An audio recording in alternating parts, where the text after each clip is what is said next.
having the out this. Discover Your Voice has been a really cool thing, a fun idea that I came up with a number of years ago, and just started thinking like, how could I help other people discover who they are in their art journey, right?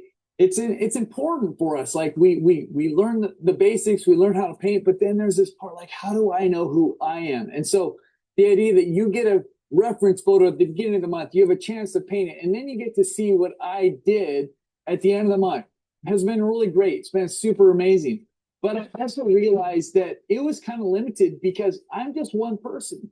And I had this thought, why don't we bring in other artists? Like we have these relationships with guest artists. Why don't we make that be Discover Your Voice and have them look at it a little bit more from that angle, right? And so you guys are going to have the same experience of, hey, get a photograph, get some time to work on that photograph. How are you going to paint it? How are you going to approach it? And then the amazing thing is you're going to see the way that many different people approach it. Like you're going to get a different view almost every month from a new artist. And it's going to be, I think, an incredible experience. So today we're going to learn from one of our favorite artists, Brian Buckrow.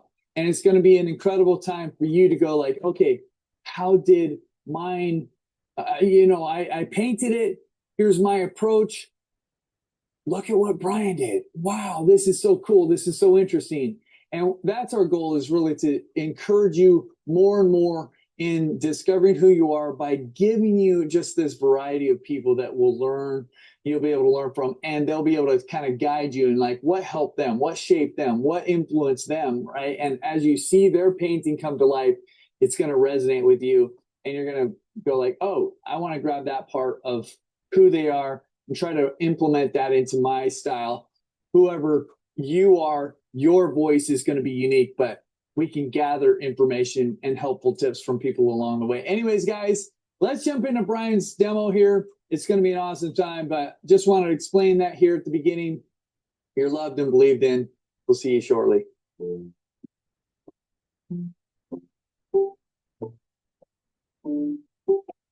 Hi, my name is Brian Buckrow. I'm an acrylic painter living in a small town of Collingwood, Ontario, a couple of hours north of Toronto on Georgian Bay. Very nice spot with lots of great areas to paint, and that's where this reference is from as well. We are going to be together for the next hour, hour and a half, and I'm going to demonstrate my process. This is a demo, and a demo means that we'll get as far as we can in the time given to us, and it's more about process than product. It's about how I approach things. I thought it would be interesting probably to share that, and we'll go as far as we can with producing a painting. Sometimes it happens, most times it doesn't, and these are what I end up calling starts, and they lead towards a finish, but only after with thought and careful finishing. So with that, I'm going to do this in two parts. The first part is what I call the thinking part, and that will be in this format, working with this video situation that I'm working with now.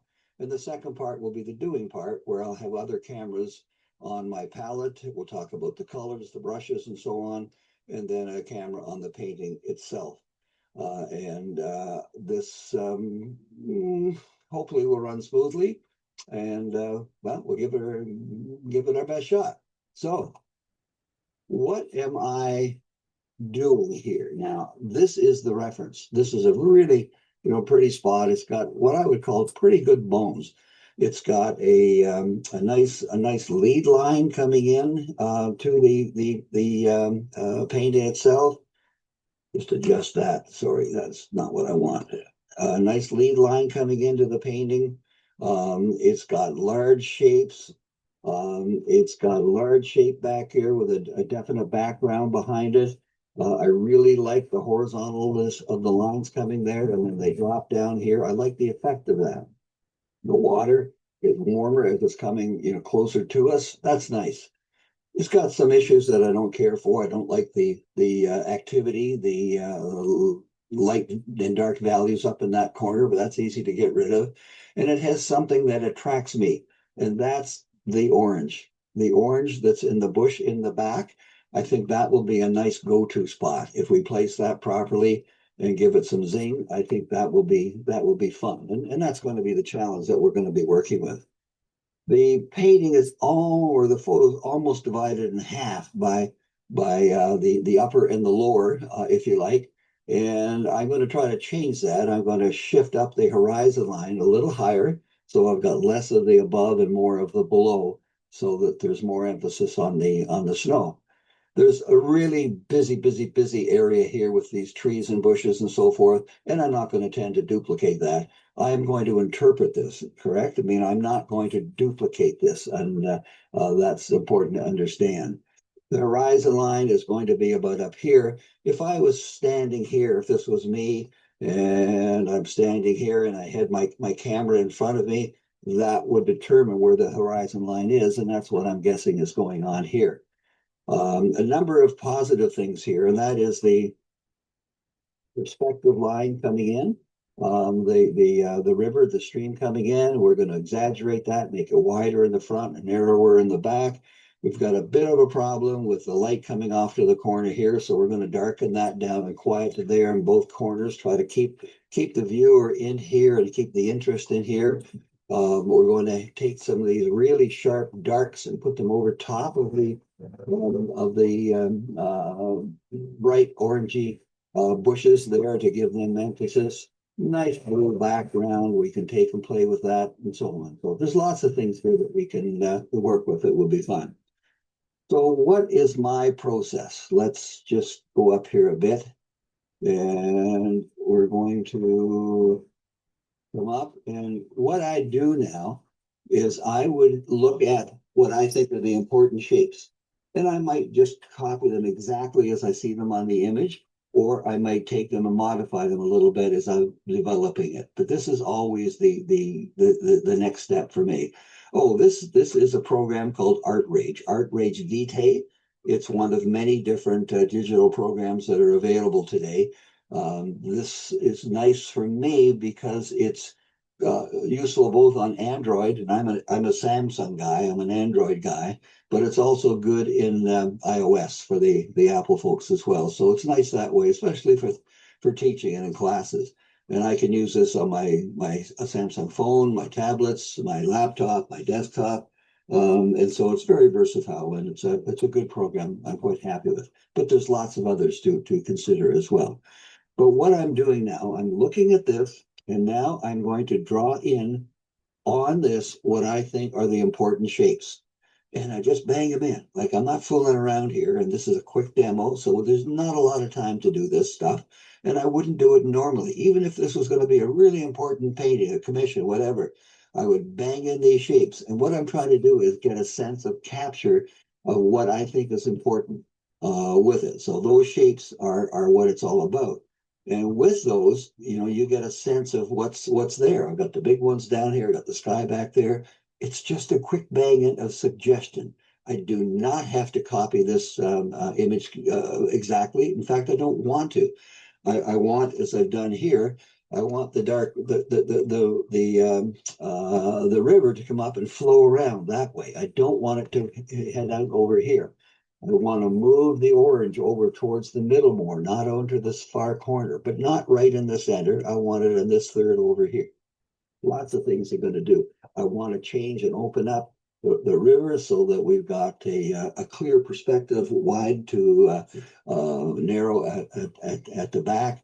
I want to make the water dark and have it go towards light as we go back here, and so on. So there's lots of things that I will start with this as an idea, but I will interpret it or complete it as I go along. The painting's got to talk to me, right? I'm not married to any particular sketch. I may change these shapes as I go into the next phase, the painting phase here. I have no idea, but this is me thinking it through, the kind of things I would consider that I think would make this image stronger. So what I end up doing then is just coming in and banging in quick colors, and they're just the spots of color, right? They're just quick bang-ins.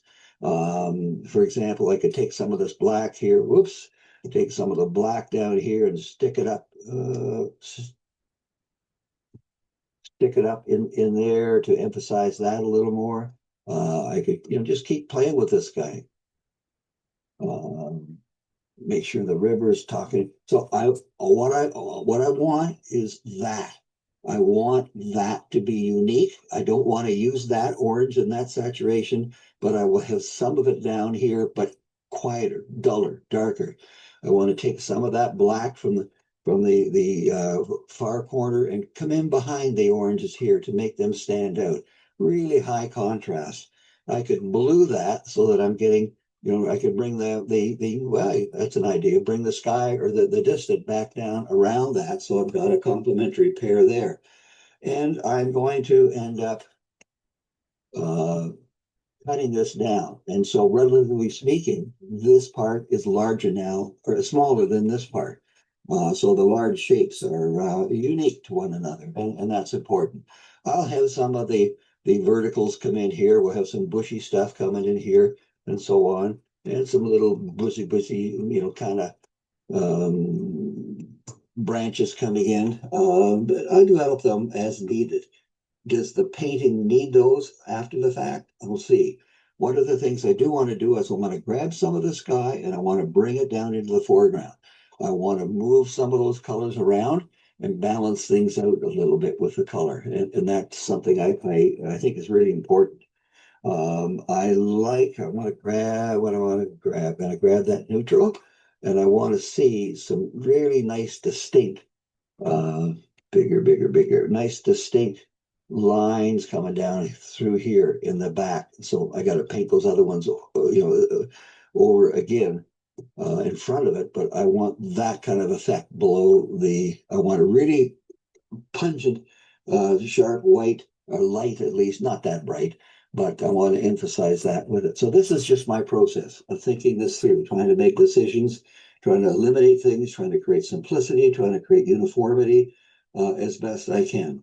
And that's something I would do in this Art Rage program on almost all the paintings that I work with today. It's really important for me to think this stuff through, and it's so easy to do it. I can add, what do we got here? I could add another layer here and come in and redo my shapes. I could change it and I could change the colors. I could, instead of that, really nice blue, I could get into a violet or something down in here. So I can consider other options. It lets me test out my preferences in the painting, and it lets me test out the reference image itself, see what I can make from it. And this works really, really well if you wanted to do painted series, which is a great way to learn. Do 2 or 3 of them in different formats, different shapes, different color harmonies, and so on. So that's my process. I hope that's clear. Art Rage Vitae. And I'm going to close this now, and then we will open up the second phase, which is the painting phase. Sketch in our plan roughly, very roughly, because I don't want to be constrained by anything that's really tight. I know what I want. I want that orange. I want that stream to take me to there, and I want a box around the orange to make it strong. Okay, back soon. Okay, we are now moving into the doing part of our demo this morning.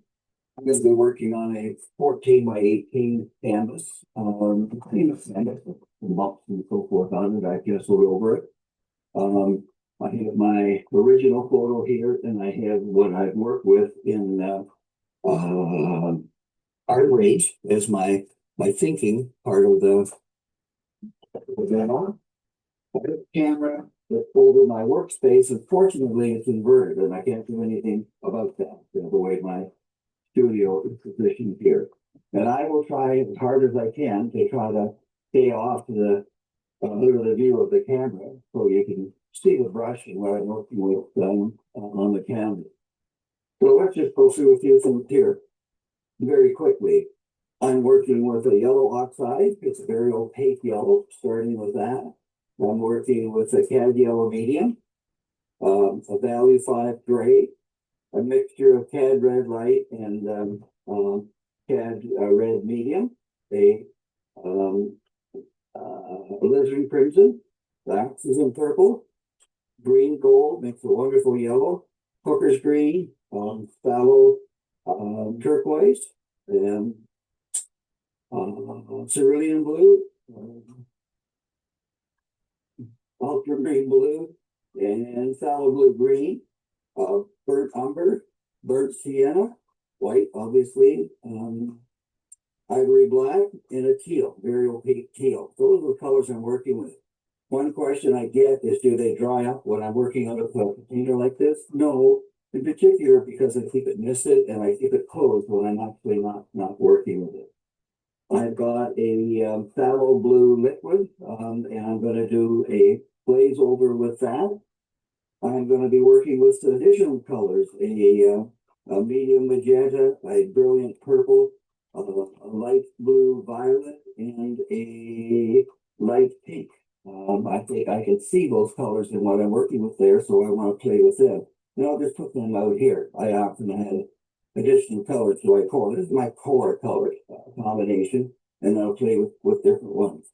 The primary brush I'm going to use is a Legato by Opus, an Indian-made brush, wonderful. This is years old, and the tip on that, and it is about 1.5 in length, or 1.25 in length, and 1.25 in width. Medium stiffness, very nice to work with. I'm going with another soft brush I just picked up from my bunch of brushes there. This is a Winsor Newton University Flat Series 216. Very, very soft and longer, so I can do little playful facility stuff. I'm going to have, in case I want it, pretty stiff, a Princeton Dakota stiffer and a filbert, so it can do different shapes for me. And then I've got a couple of rigger brushes for details after. Oh, and there's another Dakota that I have as well that I might do a little playful things with. I might grab another brush or two as I go along. I don't know what I'll be exactly working with until I get going with it, and I'll let you know what they are as it happens. So to start with, I am working with a water-soluble pencil. This is a Faber-Castell water-soluble pencil. I put in my initial rough plan with that, and then I'm going to commit to it once I think I'm happy with a acrylic marker. Any brand is fine. I've gone ahead and already and put in the first stroke, or the first indicator on the canvas, which is my horizon line. So things are going to come down from there and things are going to go up from there. And so I look at my reference, and I have one in my hand as well, easier for me to see. And what do I know that I want to include? Well, the first thing is my lead line, or a decision where I want the viewer to go. That's about the center of the canvas. And you can divide the thing into thirds. And I want my goal to about over here. And that means the orange in that bushy part of it over that way. And so I want my lead line to come in and find that. I want to take the viewer to that. And this is the river. And I'm not following the river in close detail. It's just a lead line. And we're going to be working with the reference and then away from the reference. The reference is going to be just a start point. You look at this and look at all the stuff going on here. And you can see that you got lots of room to thin it out, simplify it, and so forth. But I want that feeling to go there with that. The other thing is the bank with the shadows coming down. I really like that. And so I want that to be exaggerated, or smaller at this end, wider at this end. Same with my lead line.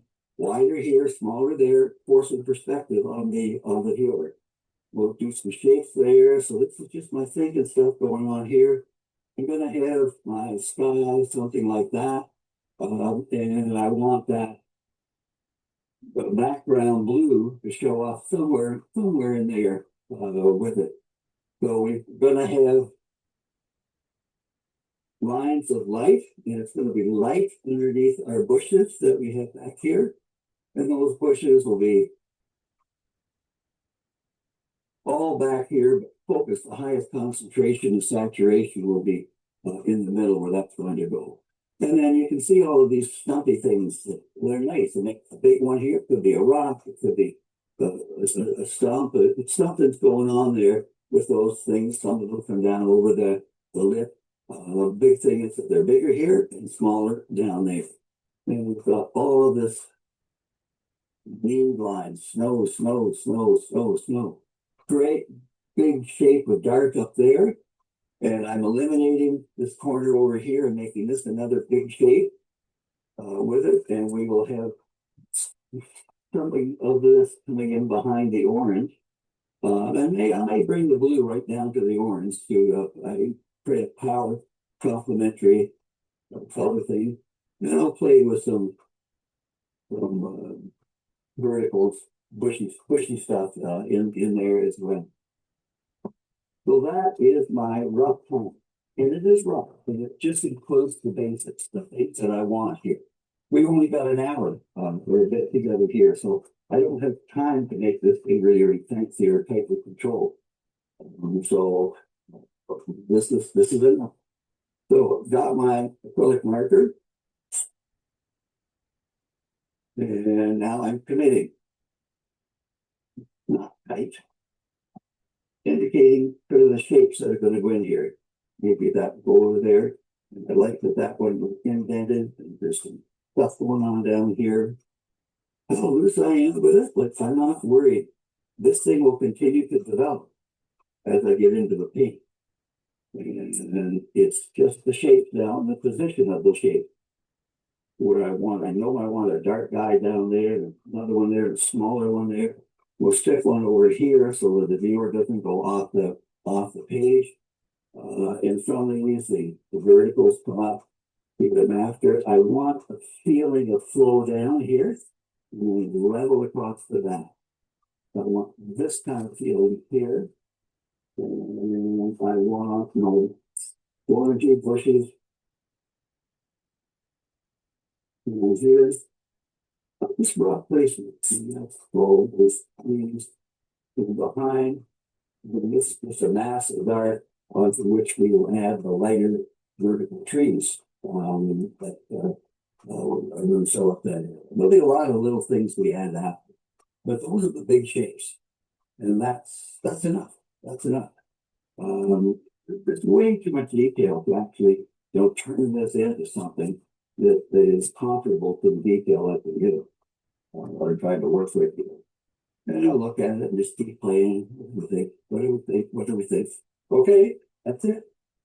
That is what's called a plan. All right. Let's squeeze out our fun colors. So these are what I call fun colors that I add. And I look at my reference and say, I think it'd be fun to hit some magenta and all of these warms added to that. Some dry out on the some brilliant purple. And this is one of my favorite colors. This is a light blue violet from the Liquitex. Very, very useful color. So many things. And then we might get into a punchy little something in the sky here. With this. We'll see what happens. I don't know what's going to happen. Right? I'm taking this thing, or this thing's taking me for a ride. And we will see what happens with it. I've let that dry. So now I'm going to mix this. And you can see the water-soluble pencil is going to disappear. If I leave it there, because I'm working on a water-based medium, the water-soluble pencil would mix in with my initial colors to really dampen them down. So I don't want that. So now I'm down to my basic plan that's in the marker. Okay, squeezing out from the phthalo blue. I'm working on an 18 by 24 glass palette that has a neutral gray painted underneath it. Oh, I need to add one more one more brush here. Let's grab. That would happen. I find something different. This is about an inch and a half. Just a soft generic brush. Don't do a name on it. I'm going to slightly moisten again my surface. I really like these little sprayers that do a really nice misting job. I think they're used in these hair salons. It's good. I like it. Okay. Lots of water over my paint, and I'm just going to create a base. I see so much blue in this, and there usually is so much blue in the water, sorry, in the snow painting, but I think this is the right choice for an underpainting. Could be anything. Turquoise would be nice. You can even play with red. You know, it just creates opportunity to let this show through, especially when I'm pushed for time like I am with this 1 hour opportunity here. That I can let it pop through and let it show up the colors that I'm working with. I'm going to take my rag and lightly remove that to the dry darker, right? So I can take this off and it'll still come back to a fairly dark cover in the wood. Good. I let that dry. I think for time I must push it a bit here.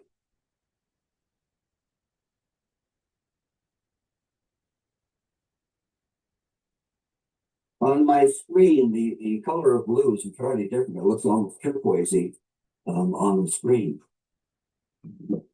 And each of us will have a slightly different interpretation by the effect of our own computers. Okay, I'm going to take that same big brush, almost 2 inches, open up my system here. I'm going to add a little bit of brush to that. Hello. Be almost black. I am. So that's burnt sienna. Oh, It has a nice. greenish effect to it as well.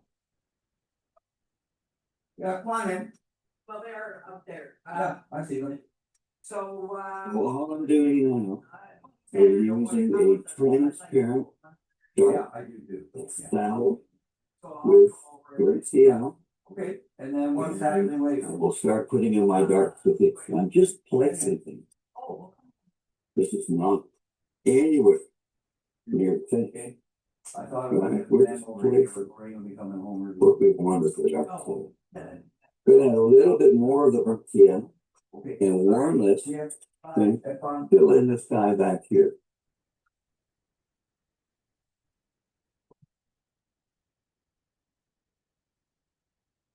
You just pop a little burnt sienna into that brown now. You have to be a little bit of him over here.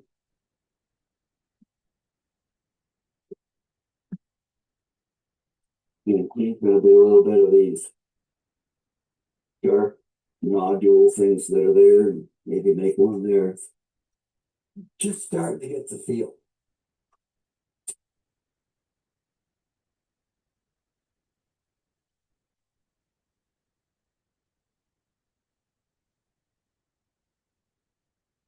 Just to shape the face.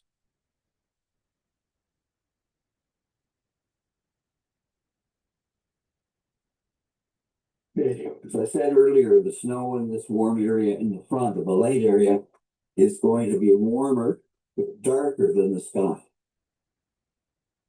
And then I can take my rubber shaper. So this is a 2-inch rubber shaper, 1.5 inches, I think. And I can take and play with it. I can create variety and let some of the blue pop through underneath it. I'm just moving in a direction, right? This is not my final anything. But I'll often do that and just happenstance it, see what happens, let some of it come through after. This will develop. I have a kind of a set of what I want, which is this, but it's going to be developed by me. And that means I can play with it in different ways and kind of achieve what I'm after here. What is that? I'm not quite clear sometimes. So sorry if I'm moving across too much of the canvas. That's a nice color. That would just ultramarine blue with a little orange. You're gonna have a little orange.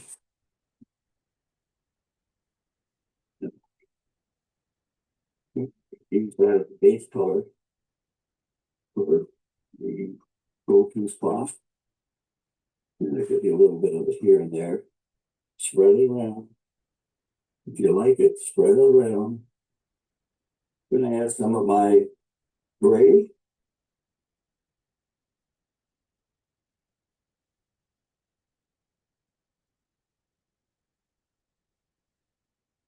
At this point, everything I'm doing is a test. It's a trial. So what I might need, because it's acrylic, I need to treat them, take, play, and make changes really quickly. So a problem here, you see the dark and that, same shape, same size, no good. So one of them's gonna get bigger. And then I think we'll take that shade and bridge style into that dilation. So this one's now bigger than that.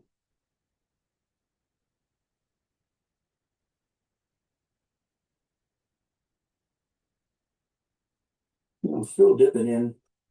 Sorry for the block there. Still looking into my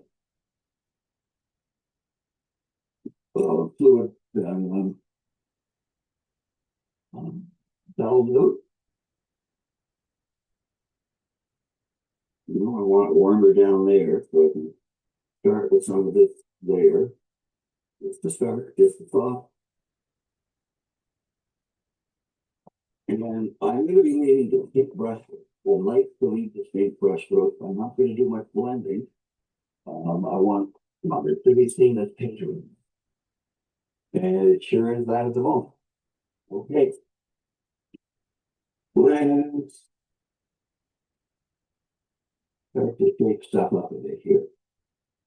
I'm going to come back into this and punch it with the proper color later. This is really, really wet still. And I can't easily work with it. I'm trying to dry this. I'm a layerer. I like to put one brush stroke over top of the other, and you can't get away with that if it's wet. And I notice that my camera seems to be slipping on my tripod. Okay. Now we got our shaping. So we got to start now to slow down, start getting a little bit serious. And the first thing I want to do is put the next layer in the go-to spot. I want to identify it more. So I'm going to go with my orange, the cat orange. I'm going to add a little bit of burnt sienna to it. And sneak up on it a little bit at a time.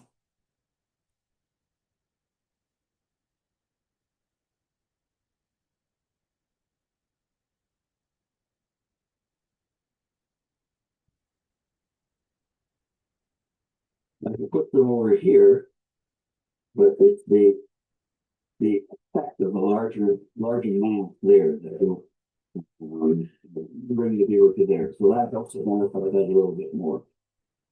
I am going to go to my ultramarine blue dirty brush. Ultramarine blue, so a red blue, a warm blue, and a little white to it. More blue. So too far.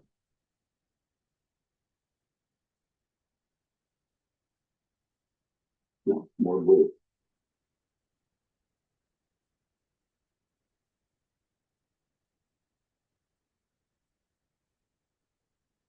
That's the shape, right? The shadow.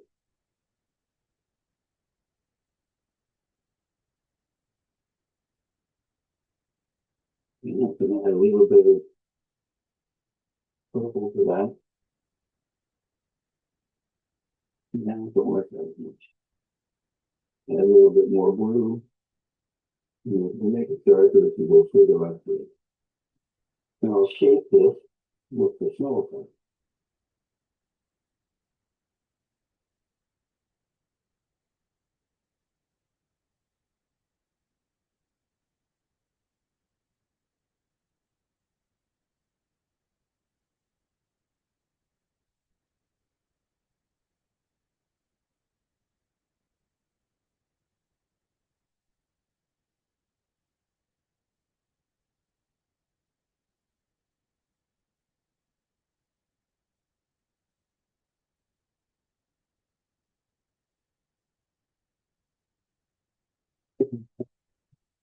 soft edges with it. And I can come back in and keep building it, making it change all the time. Gonna add a little bit of my teal green back to it, just for fun. Brush, I'm just holding it on its edge.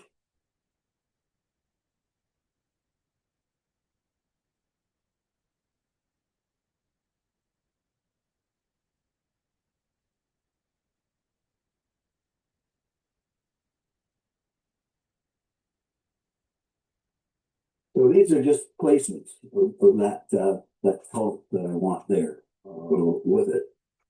I will end up and we'll have some of that come out of the water as well.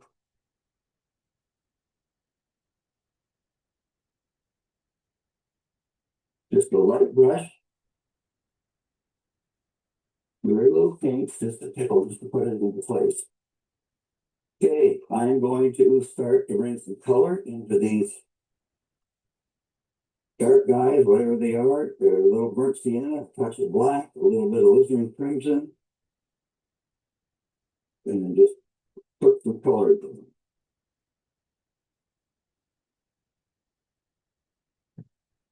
Just on the surface of them. And that's not a bad color to move around. It'll fall into that dark family that is out in that top corner. So you tie the colors together with it. Let's go a little bit up in there.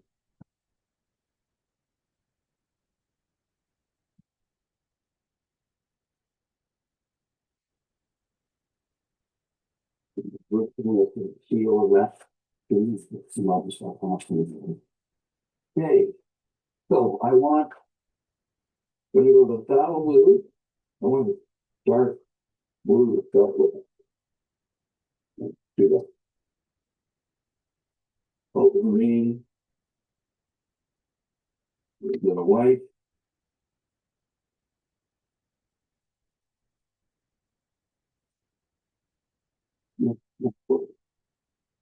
Yeah.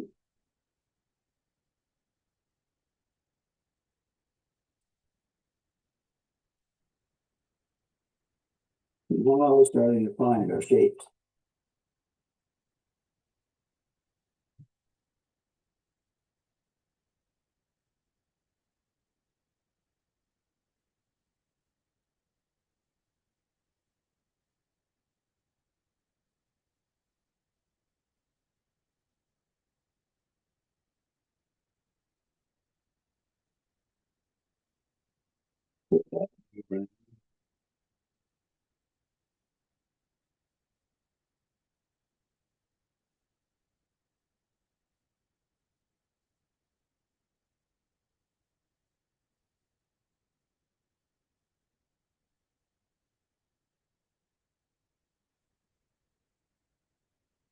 The next little punch on the bushes.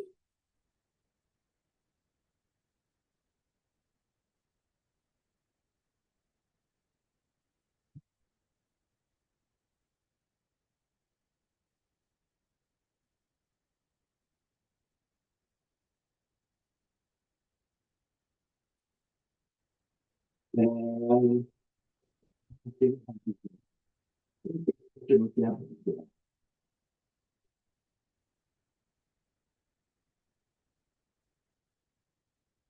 brush.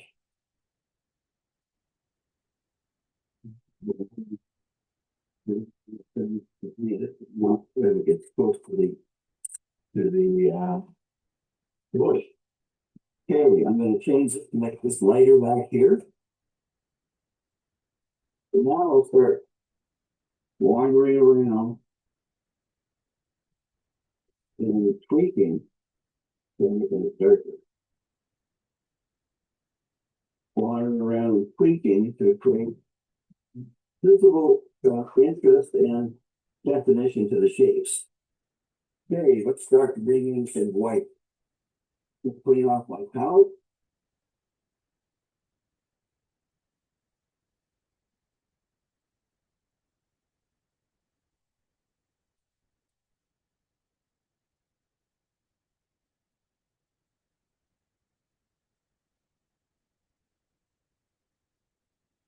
Working with the white, so the palette card is clean. If it wasn't the white, then I wouldn't worry about it. I'd just keep putting one color over the other. To try to create some uniformity in what you're looking at here. Okay. I am gonna go back to this largest soft brush. Inch and a half. And then tip of the white.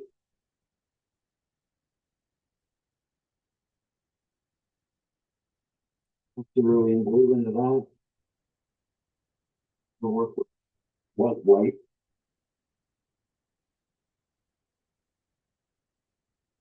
You can swear that that's white. Gonna add a little bit of teal. And a little bit of the blue. Go through.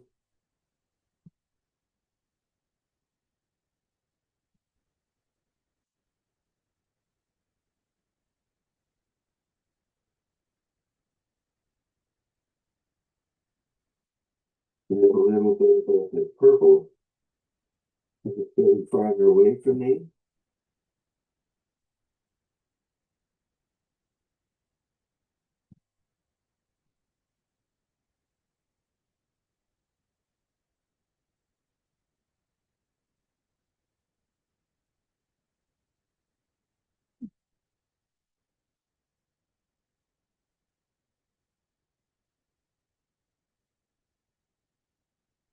Or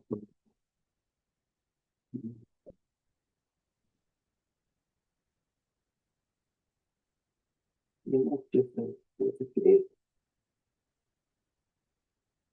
But quick, whatever, if you need it, like that. Okay, coming across to the other side. And a little more color on that. So,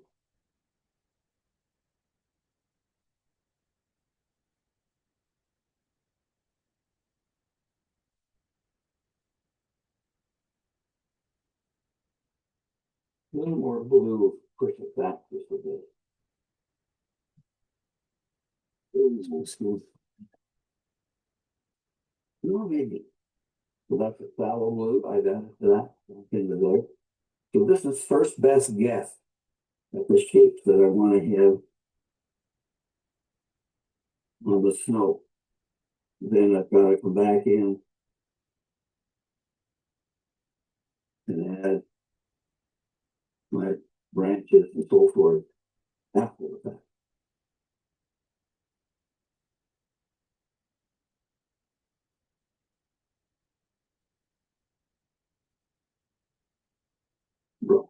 Raw.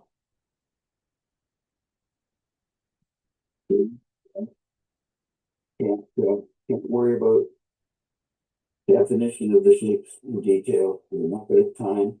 And it's not important. I mean, that's something that takes you a while to learn. We're going to move that back behind the orange. Yeah, I like that better.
Do I think.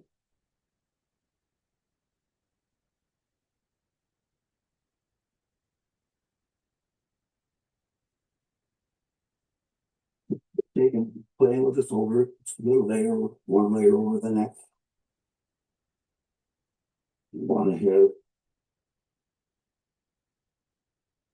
a little bit of a light Looking into the water.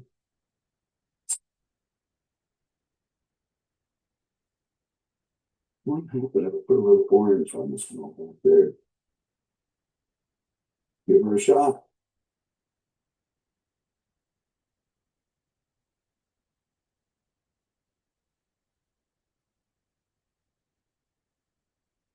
There she goes. Like that.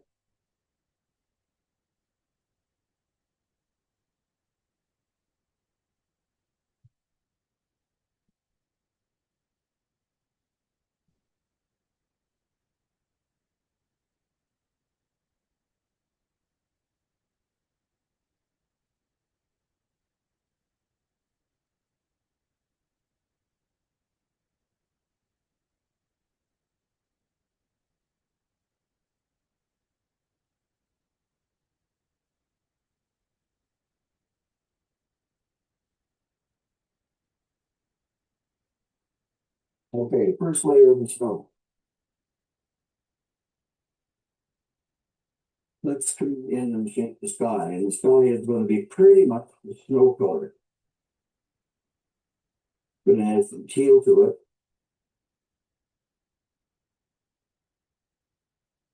Go wet. Oh.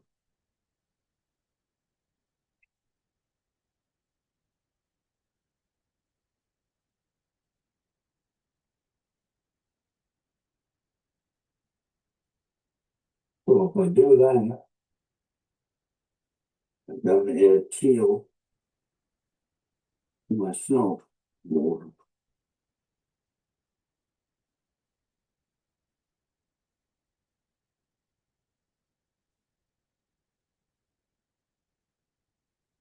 So I added a little bit of the purple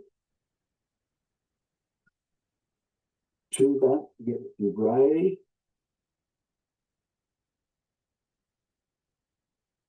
Do some tree shaping there a little bit.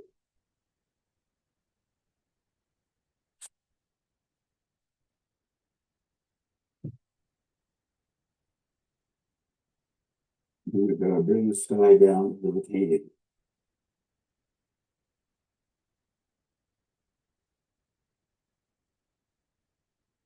Keep my camera stable. Okay, so I'm getting a sense of it now. Let's come back up, get into some darks again. So I'm going to the oxygen in purple. I'm adding some burnt sienna to it. I'm going to just try to play with these shapes a bit, make them a little bit more interesting. They're a big part of this thing.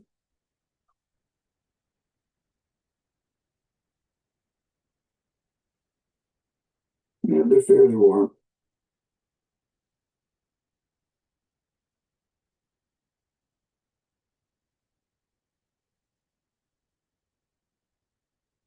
Add a little blue to that, darken it down a bit.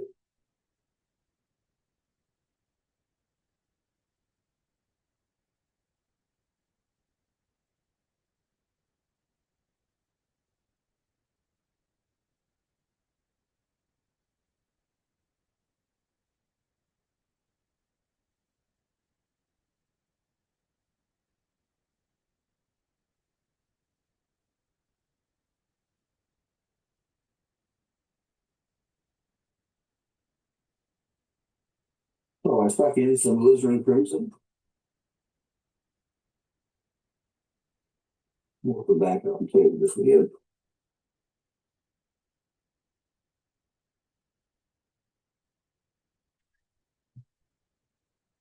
Yep. A little bit bigger.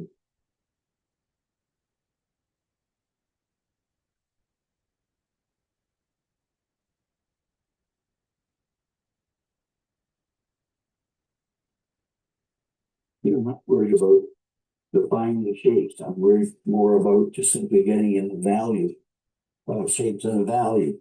Okay, I gotta step back from it for a minute.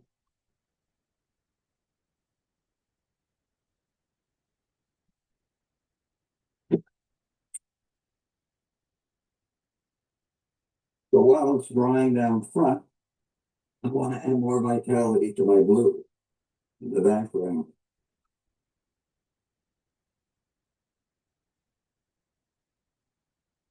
Gonna add some turquoise. See what I do. No, darker yet. They're light, light.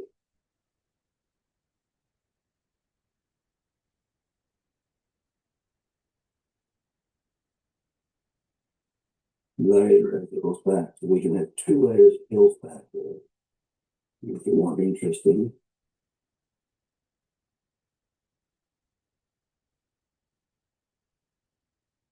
Cool, stuff like that.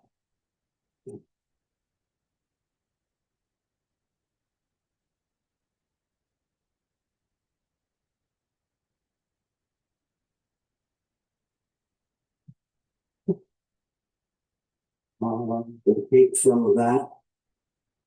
Go down here. It's mostly a looks like a cerulean mixed in with a few other colors. And that's going to be a very nice dark snow color. That was too saturated with that little right there. We'll dull it down. Okay, let's lighten up the top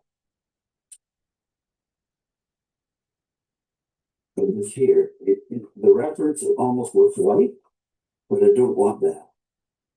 I want to add color for the fun of color, but I also want to add color to drop the value down.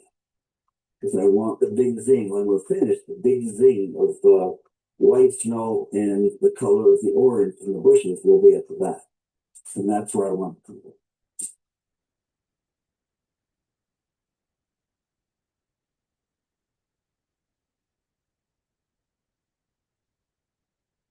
A little more cerulean blue, maybe a little more white into that.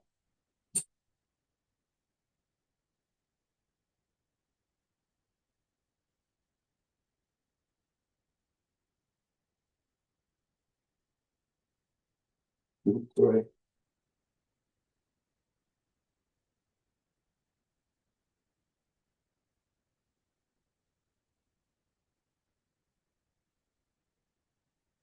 Darker in the front, a little more color.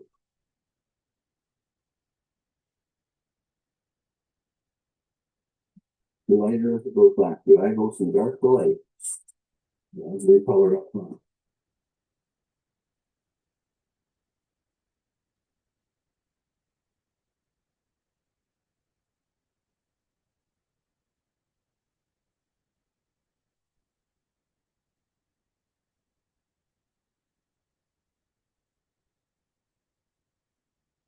Come down with the background. Move it into the water a bit. And we'll come back in and shape it. Okay, I'm going to come back and punch my orange in the next layer. I'm building layer over layer until I get what I think I want.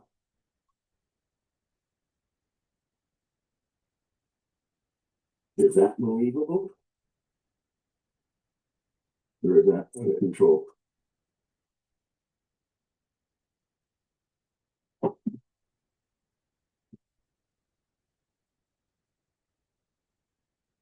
Let's try. Let it darken.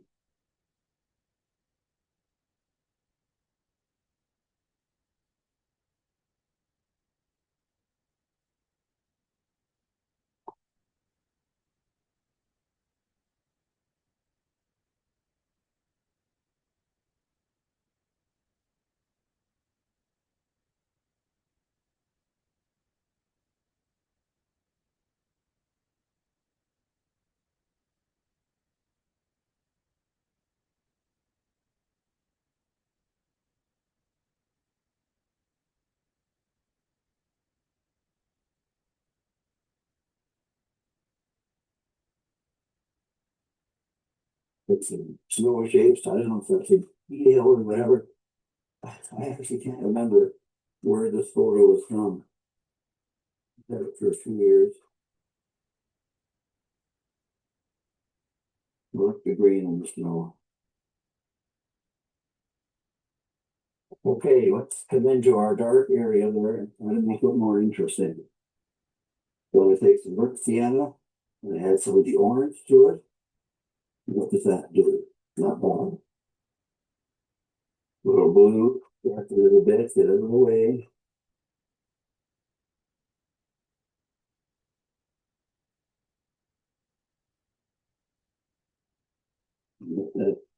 Make that shape visible, the tree-ish thing.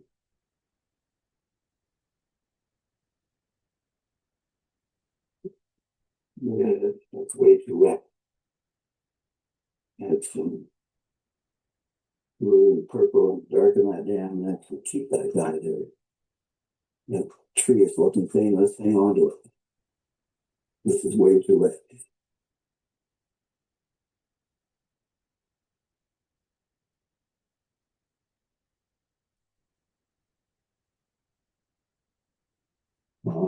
Okay. Put it into the dark behind my bushes there. To make them lean a little bit.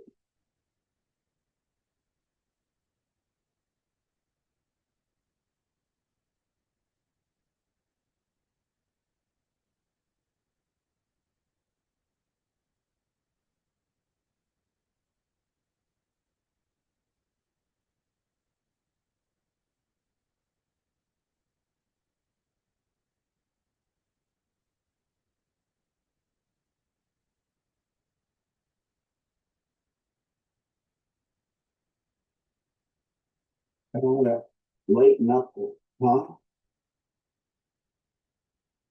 Warm and thick. Only at the back. Ooh, that's light.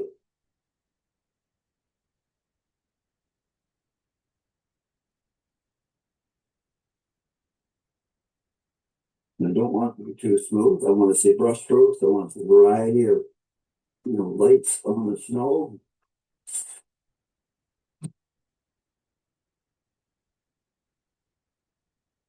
Go over it, go over it, go over it, go over it, go over it. Keep moving in the right direction. As long as I'm moving in the right direction, I can just keep playing.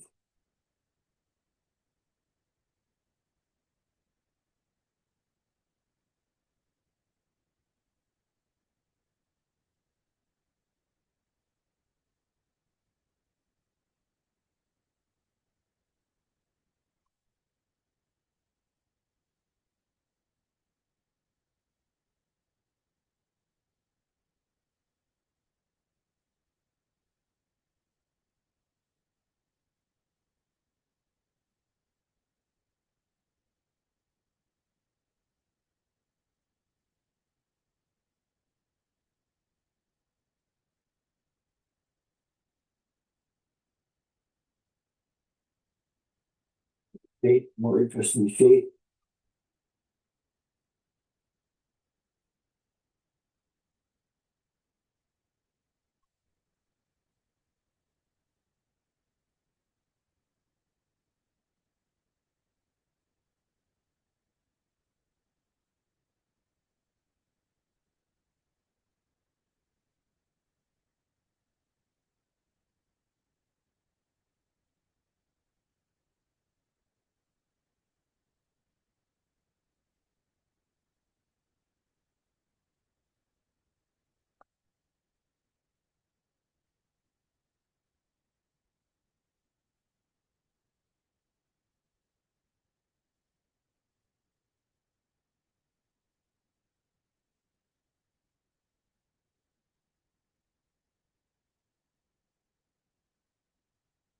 Build, build, build.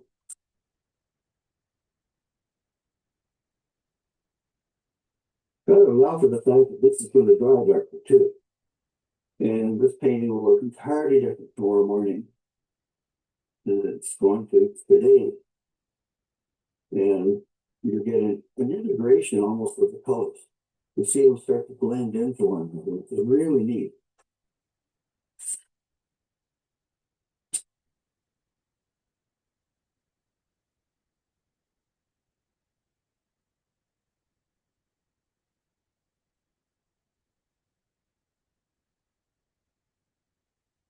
Trying find red, see if I like it. Throw some red into that.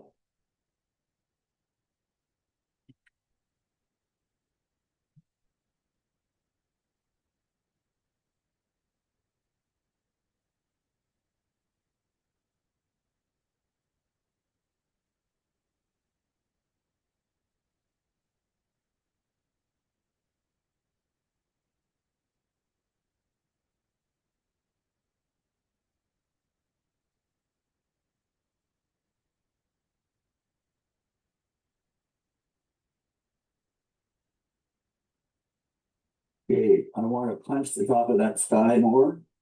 I want to lighten the value. I think I'm going to warm it. For white. And my pink. Could be a big mistake here.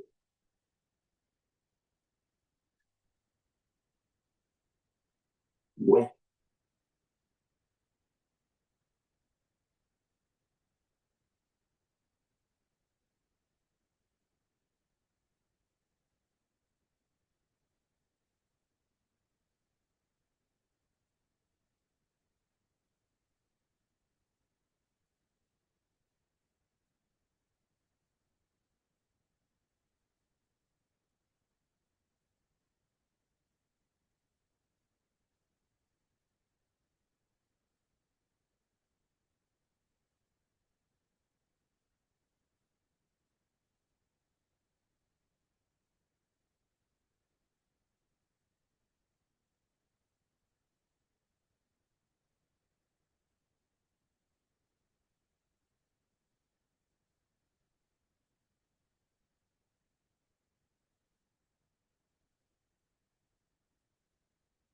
Soften the edge. Back there. We can do a semi-wild sky.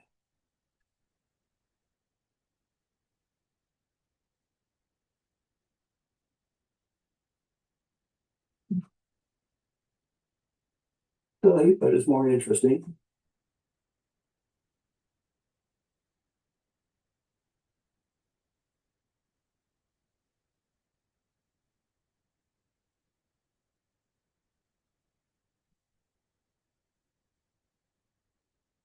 Yeah. A little more vitality in there.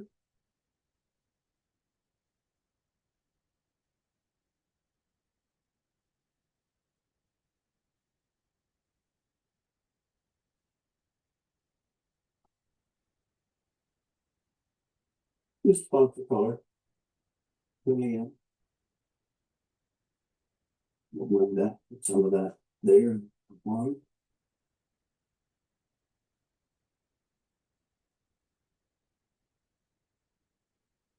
Okay, I'm not quite sure behind this.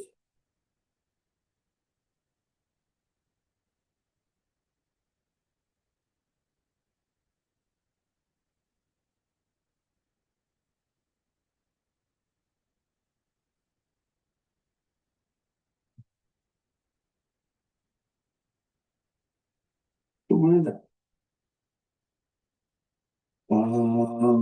Okay. I'm going back to my legato brush and start to get picky here a little bit. Look at a little grapes and that, a little black, a little bird sunbird. See what I can do here.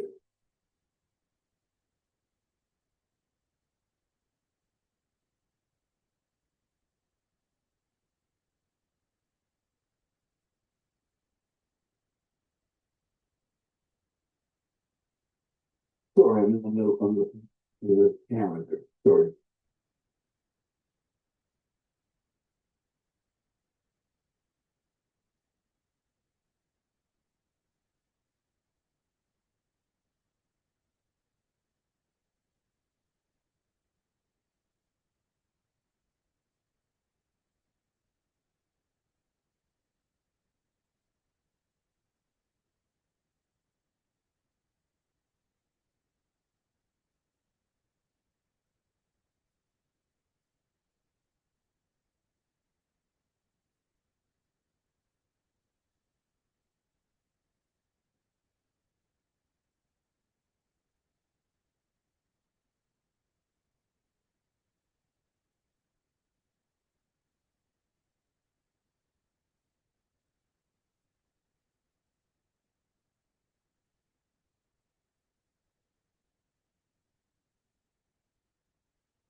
I'm going to take, this is tricky here. I'm going to take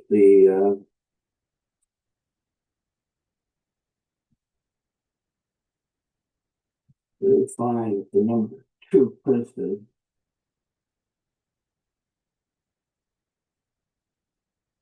No,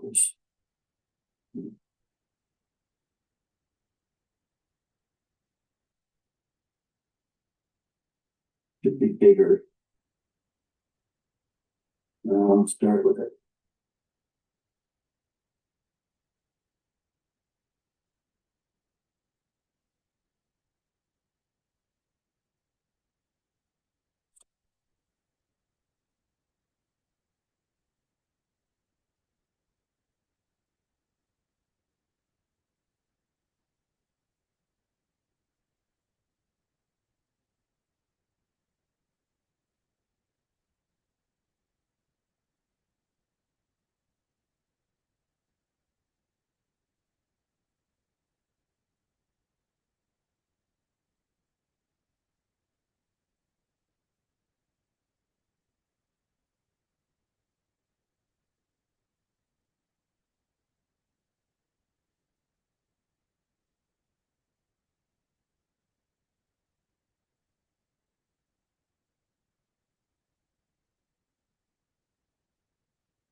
So that line in there. If it's over black, if it's over dark, we make it light, or if it's over light, we make it dark.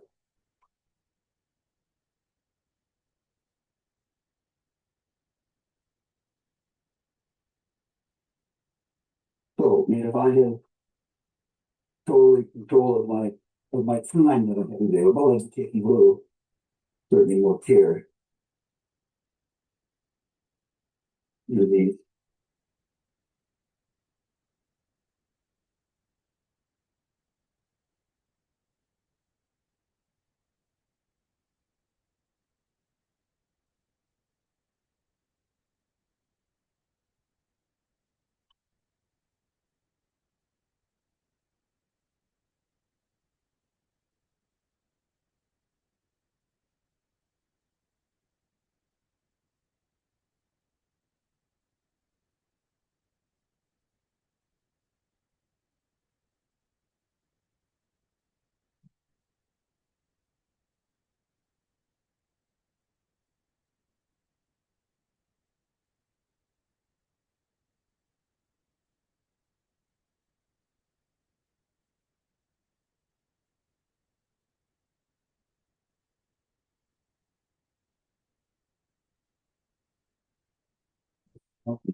something to show, rabbits feet, or just a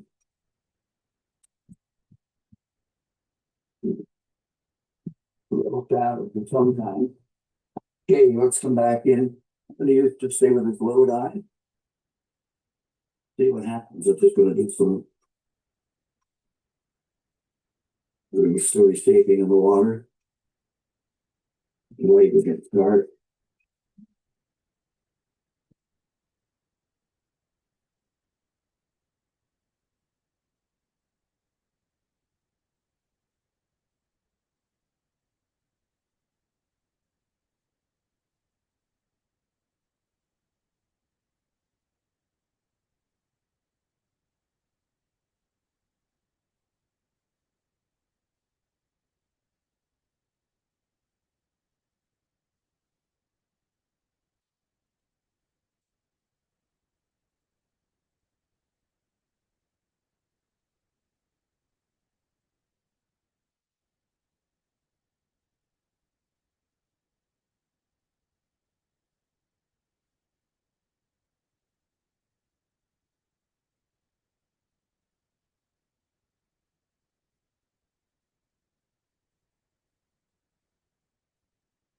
Going to be a mixture of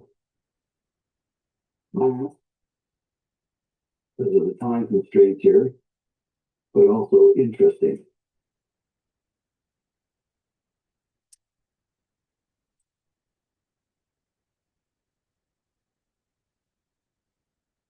And let's punch up the water in the foreground.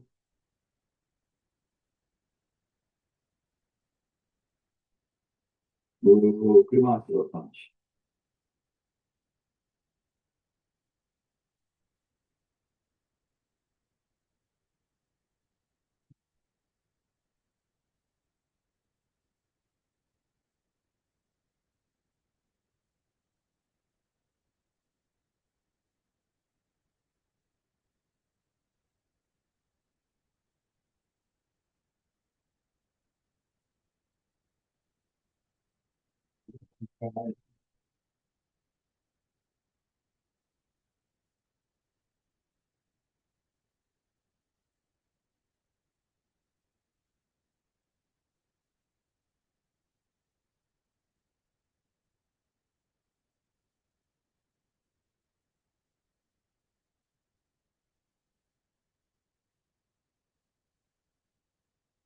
And I think we're just about there. You're not going to keep beating the heck out of this. But I don't see the upside of this. You just change the style a little bit, which could be a mistake. Because there's something nice about the diamond look we've got going there.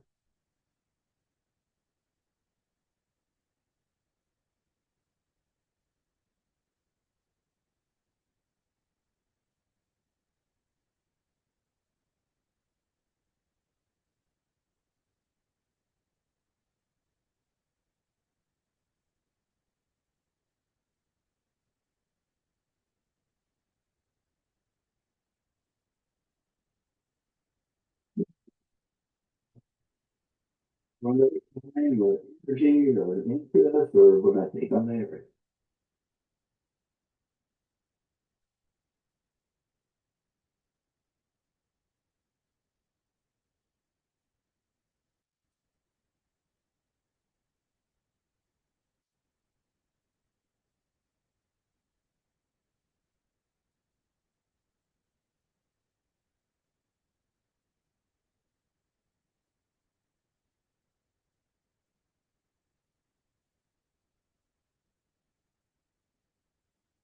A little silly here.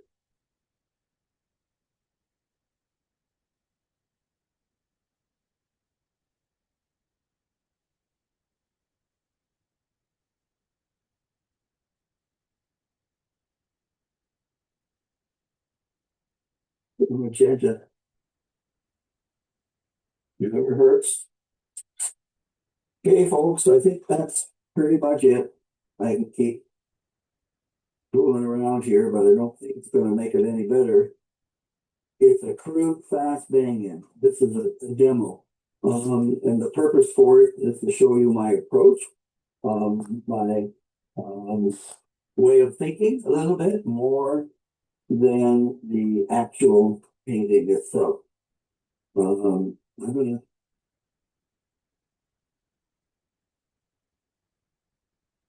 take that from a white to a dark.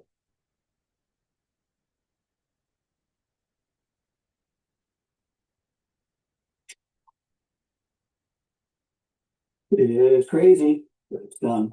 Thank you, folks. Oh, let's sign it. Same brush, same colors as in the painting.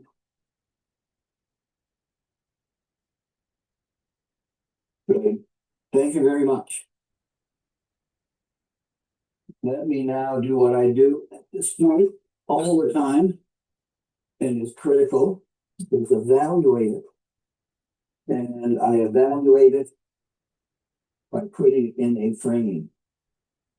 And if it's not in a frame, you can't tell what you're looking at. I'm going to click in this frame, so I hope the painting is going to hold.